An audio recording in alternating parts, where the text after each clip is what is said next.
राजा और मंत्री। एक राजा जिसका बहुत बड़ा राज्य था, कोई कमी नहीं थी, जो भी हुक्म करते वही हो जाता था।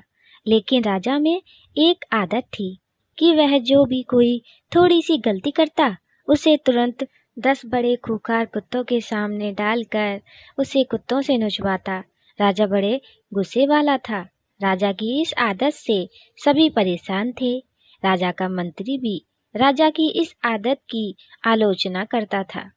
एक दिन उसी मंत्री से कोई गलती हो गई। राजा को गलती का पता चला तो राजा ने तुरंत हुक्म दिया कि जाओ, मंत्री को कुत्तों के सामने ले जाओ। मंत्री ने राजा से गलती मानी, माफी मांगी, लेकिन राजा ने कुछ नहीं सुना और कहा कि जो कह दिया सो कह दिया, और सिपाहियों से कहा ले जाओ कुत्तों के बाड़े में। मंत्री ने कहा ठीक है राजा जी, लेकिन मेरी आखिरी इच्छा तो मान लो। राजा ने कहा ठीक है, बताओ अपनी आखिरी इच्छा। मंत्री ने कहा मुझे 10 दिन की मोहलत दे दीजिए बस। राजा ने कहा ठीक है, 10 दिन की मोहलत दे देते हैं, लेकिन 11वें दिन सजा जरूर मिलेगी। मंत्री 10 दिन तक राजा के पास नहीं आया और 11वें दिन राजा के सामने पेश हो गया। राजा ने मंत्री को देखा और सिपाहियों से कहा जो सजा रखी थी मंत्री के लिए उसे पूरी की जाए। सिपाही मंत्री को कुत्ते के बाड़े में लेकर गए। कुत्तों को भी खोल दिया गया, लेकिन कुत्ते मंत्री पर प्रहार करने के बजाय मंत्री से प्यार से पेश आ रहे थे।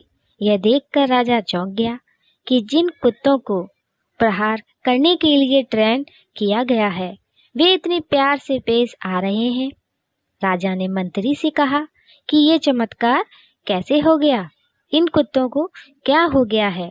मंत्री ने जवाब दिया कि इन 10 दिनों में मैंने इन कुत्तों की बहुत सेवा की है, इन्हें खाना खिलाया, नहलाया। अब ये कुत्ते जान चुके हैं कि मैं इनके लिए कुछ अच्छा करता हूँ, ना कि बुरा। ये मुझ पर प्रहार नहीं करेंगे। मैंने आपकी इतनी दिनों से सेवा की है, फिर भी आप मेरी एक गलती को माफ़ नहीं कर सके। आपसे ज़्यादा अच्छे तो ये कुत्ते हैं जो अच्छा और बुरे को पहचानते हैं। राजा ये सब देखकर बड़ा शर्मिंदा हुआ। दोस्तों, कहानी कैसी लगी कमेंट में बताइएगा। लाइक सब्सक्राइब शेयर भी कीजिएगा हमारी अगली कहानी के लिए। जय श्री राधे।